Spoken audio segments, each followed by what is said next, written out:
Esistono 1000 modi per comunicare, 1000 modi per esprimersi e 1000 modi per rappresentarsi.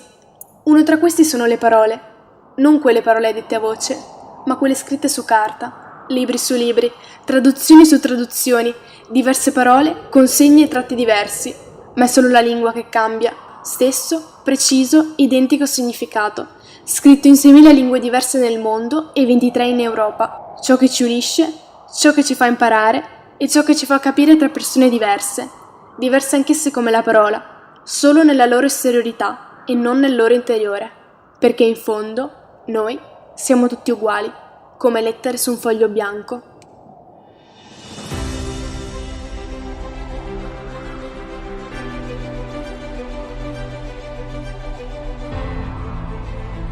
Siamo 741 milioni di persone.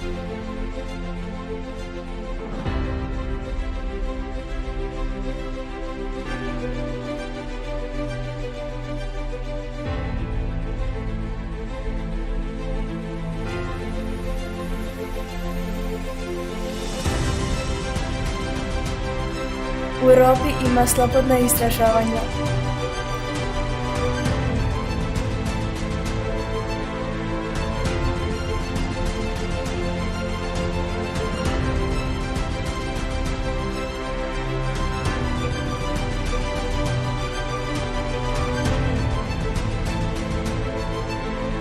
Wir haben hier in Deutschland die reichsten Wirtschaftsmächte der Welt.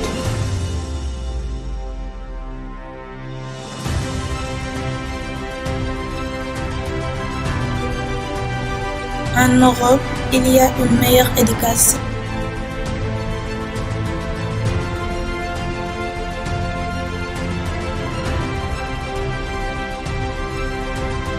En Europa se eliminó la malnutrición en el 1700 gracias al utilizo de nuevas técnicas agrícolas.